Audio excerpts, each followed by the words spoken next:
Varicose veins కి సరైన చికిత్స కోసం సంప్రదించండి ఎవిస్ హాస్పిటల్. నమస్తే రమ్మగారు. నమస్తే జయ. ఏదైనా సరదాగా తెలివిగల వాళ్ళ కథలు ఏమన్నా ఉంటే చెప్పండి. తెలివిగల దొంగతనాల కథ చెప్తాం ఒకటి. ఓ ఓ ఊళ్ళోనట విపరీతంగా దొంగల భయం ఉండేది. ఎంత ఎక్కువగా ఉండేవాళ్ళంటే ఆ ఊళ్ళో జనాలంతా బిచ్చగాళ్ళు అయిపోయారు. వీళ్ళ దగ్గర ఏమున్నా దొంగలు పడి పట్టుపోతారు. అయ్యో. ఎప్పటికప్పుడు వాళ్ళ మీద దాడి చేయడం, పట్టుపోవటం. ఆ ఊళ్ళో ఒక పేద ఆయన ఉండేవాడు. భార్యాభర్త, వాళ్ళకి ఆనందుడు అని ఒక కొడుకు. వాడు ఒంటి మీద చింకి చొక్కా తప్పిస్తే ఏమీ లేదు. వాడు ఆ కథలుగా వినేవాట ఈ దొంగల కథలు, దొంగల సంగతులు. తనకి ఒంటి మీద చింకి చొక్కాగా తప్పిస్తే గతి లేకపోవడానికి కారణం దొంగలే అని వాడు తెలుసుకున్నాడు. వాడు ఎలాగైనా దొంగల్ని పట్టి పల్లార్చాలని ఉండేది వాడికి. వాళ్ళ అమ్మా నాన్న అనేవాళ్ళు, ఒరే నిన్ను చంపేస్తారా వాళ్ళు, దయాదాక్షిణ్యం ఉండవు. మన ఇంట్లో సేరుబియ్యం అంటే సేరుబియ్యము పట్టుకుపోయేవాడు. వాడికి ఏం దయాదాక్షిణ్యం, వీడి దగ్గర ఏం లేదని వదిలేసేవాళ్ళు కాదు వాళ్ళు. వాళ్ళ జోలికి వెళ్ళొద్దురా అంటే వాడికి ఇష్టం ఉండేది కాదు. ఎలాగైనా సరే వాళ్ళ దగ్గర వాళ్ళ సంగతి చూసేయాలని ఉండేది. ఓ 15-16 సంవత్సరాలు వయసు వచ్చింది వాడికి.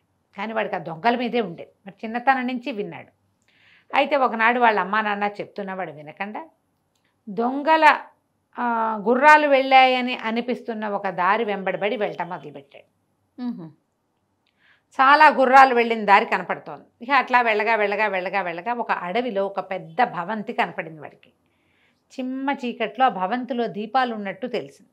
ఓ, వీడు ఆ భవంతి దగ్గరికి వెళ్ళాడు. వెళ్ళేసరికి తలుపు కొట్టాడు. పెద్ద వాన వచ్చింది. చుట్టూతంతా వాన, ఎక్కడ నీడలేదు. ఆ భవంతిలోకి వెళ్ళటం తప్పిస్తే రెండో దారి లేని స్థితి కూడా వచ్చింది. తలుపు కొడితే ఒక ముసలి మామ తలుపు తీసింది. బాగా ముసలి మామ తీసి, ఎవర్రా నాయన నువ్వు, ఎందుకురా ఇక్కడికి వచ్చావు అని.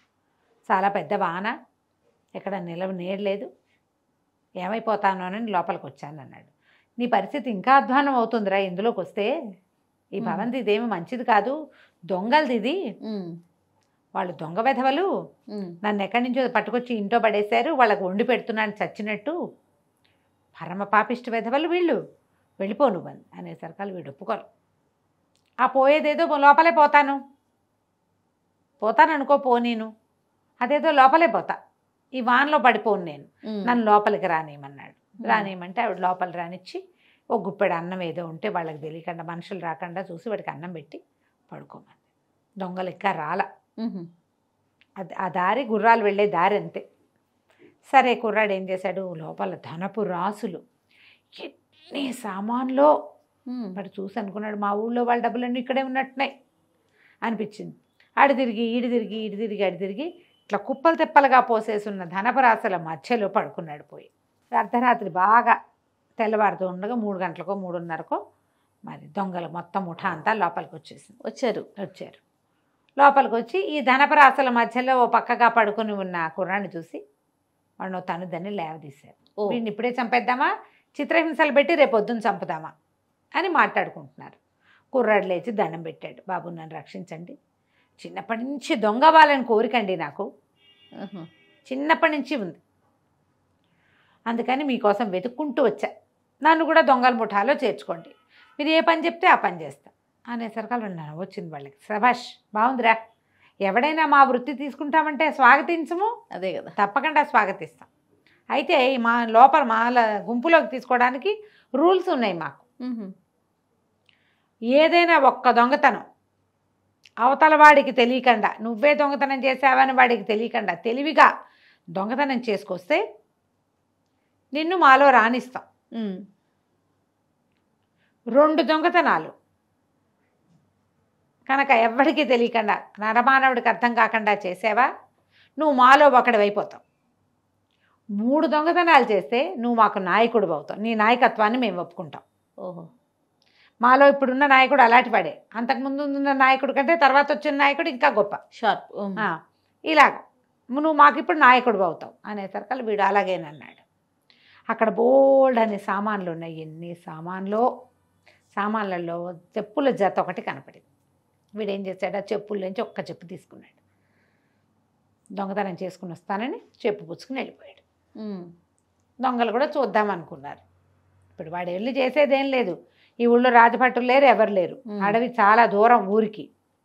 సరే వీడు దారి నడుచుకుంటూ వెళ్ళి ఒక చోట పాదరక్షను వదిలిపెట్టాడు. దాని వెనకాల ఒక చెట్టు వెనకాల దాని దగ్గర ఆ రోడ్డు మీద చెట్టు వెనకాల కూర్చుని ఉన్నాడు. ఆ దారిన ఒక రైతు నడుస్తూ కనపడ్డాడు. అతను ఒక ఎద్దుని సంతలో అమ్మడానికి వెళ్తున్నాడు. దానికి బైపాస్ ఈ రోడ్డు. ఈ సంతలో అమ్మడానికి బయలుదేరిన రైతు ఆ దారి మధ్యలో ఉన్న మెరుస్తున్న చక్కటి చెప్పును చూశాడు. అబ్బాయి ఎంత బాగుంది అని అటు ఇటు వెతికాడు, జోడు కనపడలే. అబ్బా జోడు లేదే, రెండో చెప్పు ఉంటే ఎంత బాగుండేది అని అనుకుని ఆ చెప్పు అక్కడే దిగబడిచి ఎద్దును తోలుకుని పోయాడు. ఒక చెప్పును ఏం చేసుకుంటారు ఎవరైనాను? బంగారం అయినా కూడా. బంగారం కాదు, మంచి చెప్పు. ఓహో, మంచి చెప్పు, బంగారం అని కాదు, అది మంచిది, ఖరీదైన చెప్పు. వదిలేస్తే ఈ కుర్రాడు ఏం చేశాడు, ఆయన ముందుకెళ్ళంగానే చటుక్కుని వెళ్ళి ఆ పాదరక్ష ఆ చెప్పు చేత్తో పుచ్చుకుని ఈ రెండో పక్క నుంచి చెట్ల మధ్య నుంచి పరిగెట్టుకుంటూ బాగా ముందుకెళ్ళిపోయి, అతనేమో ఎద్దుతో నడుస్తున్నవాడు దబదబా నడవడగా, ఎద్దు టిక్కు టిక్కు నిదానంగా నడుస్తుంది. దాన్ని తోలుకెళ్ళేవాడు దాని వెనకాల పడి వెళ్ళాలి, ముందు నడుచుకుపోవడానికి వీల్లేదు. అతను నిదానంగా నడుస్తున్నాడు. ఈ చెప్పును తీసుకెళ్ళి ముందు అక్కడెక్కడో పెట్టాడు. పెట్టేసరికల్లా ఈ ఎద్దును తోలుకెళ్తున్న రైతు గారు అలా వెళ్ళి ముందుకెళ్ళాక ఆయన చెప్పు కనపడుతుంది. ఇందాక చూసింది కుడికాలు చెప్పో ఎడంకాలు చెప్పో సాధారణంగా ఎవరికైనా గుర్తుంటుందా? కదా, ఉండదు. అప్పుడు చూసుకున్నాడు, అర్రే చెప్పుందే, అది చేత్తో పుచ్చుకొచ్చాను కాను, సరిపోయి ఒకవేళ ఎవరో బండి మీద వెళ్తుంటే బండిలోంచి జారిపడ్డాయి, అది అక్కడ పడింది ఇది ఇక్కడ పడింది అని చెప్పి ఈ ఎద్దుని అక్కడ ఉన్న చెట్టుకేసి కట్టేసి ఆ చెప్పు చేత్తో పుచ్చుకొని వెనక్కి నడిచి వెళ్ళాడు జోడు తెచ్చుకోవటానికి. ఎప్పుడైతే ఈయన వెనక్కి మరలి మొదటి చెప్పు ఉన్న దగ్గరికి వెళ్ళాడో కుర్రాడు ఎద్దును తాడు విప్పేసాడు, తీసుకుపోయాడు దొంగల దగ్గరికి. వాళ్ళు ఆశ్చర్యపోయారు, ఊరిని నీ తెలివి భలే చేసావురా, చాలా బాగా చేసావు అని ఆశ్చర్యపోయారు. ఒక దొంగతనం చేసావు, నువ్వు ఇప్పుడు మాతో ఉండొచ్చు, రెండో దొంగతనం చేసి ప్రూవ్ చేసుకోమన్నారు. మనవాడు ఏం చేశాడు, ఆ దారిలో వచ్చాడు.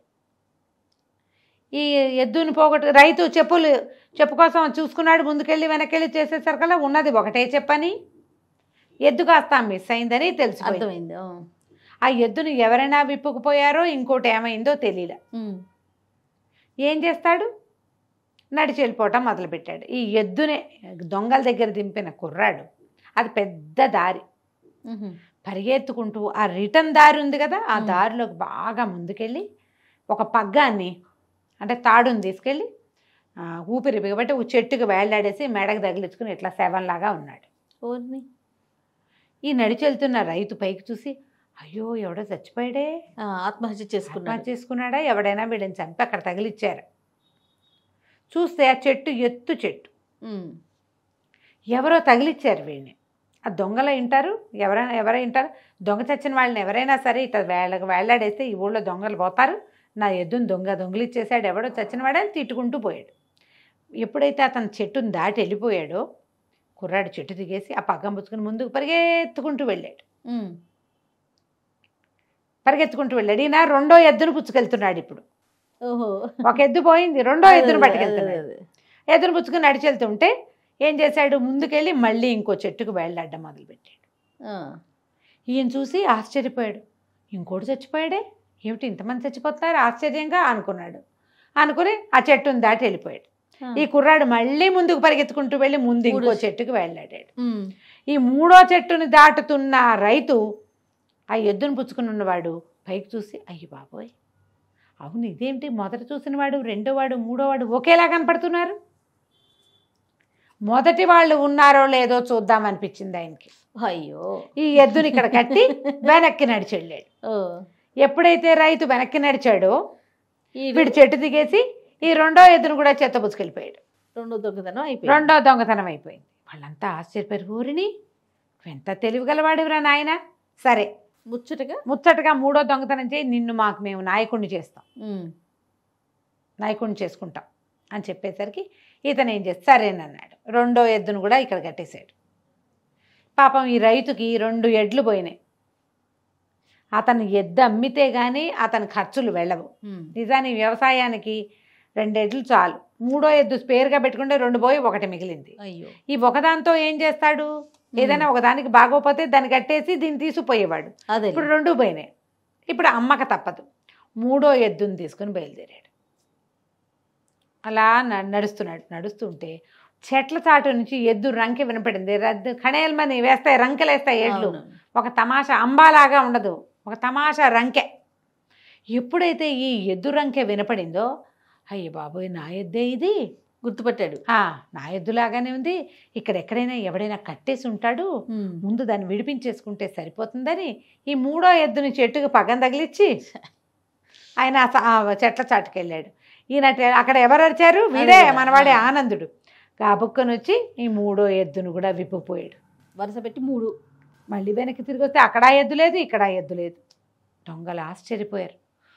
వీడు దుంపదేగా, వీడు మామూలు వాడిగా లేడే, ఇంత తెలివే, ఒకే రైతు దగ్గర 3 ఎడ్లు కొట్టేశాడే 3 రోజుల్లో. వీడు మామూలు వాడు కాదు, వీడిని నాయకుడిని చేసుకున్నారు.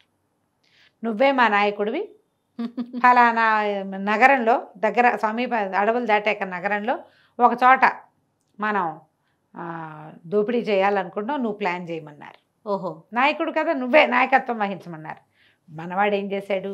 చక్కగా ఊళ్ళోకి వెళ్ళి నాను పాను చూసొస్తానని వీళ్ళకి చెప్పి రాజభటుల దగ్గరికి వెళ్ళి, బాబు నేను ఫలానా పల్లెటూరు వాడిని, మరి నేను ఒక దొంగల ముఠాలో చేరాను, వాళ్ళు ఈ రాత్రి ఇక్కడికి వస్తున్నారు, 40 మంది ఒకేసారి వచ్చి పడతాం, మీరు జాగ్రత్తగా పన్నికగా నుంచోండి, 40 మందిని లేపేసేయండి.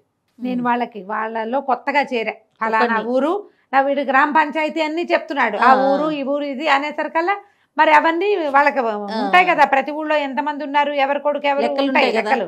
ఇప్పుడు మన ఆధార్ కార్డులుగా పాతకాలను రాసుకునేవాళ్ళు, వాళ్ళు అవన్నీ లెక్క చూసుకుని, అవును వీడు ఆనందుడు ఫలానా వాడి శుభరాజు కొడుకు అని చూసుకుని, సరేరా నాయన అని చెప్పారు. వీడేం చేశాడు? రాత్రి 12 అయ్యేసరికల్లా దొంగలందరినీ మనం ఫలానా ఇంట్లో దొంగతనం చేయాలి, అక్కడికి వెళ్ళిపోదాం పదండి అని 40 మందిని 40 గుర్రాల మీద తీసుకెళ్లి రాజుగారి దేవుడిలో ప్రవేశపెట్టాడు. ఓహో, లోపలికి వెళ్ళేసరికి 4 పక్కల నుంచి రాజభట్లు మూసేశారు వాళ్ళని.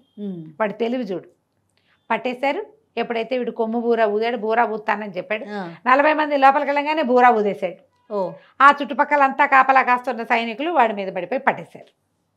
పట్టేసి వీడిని వదిలిపెట్టేశారు.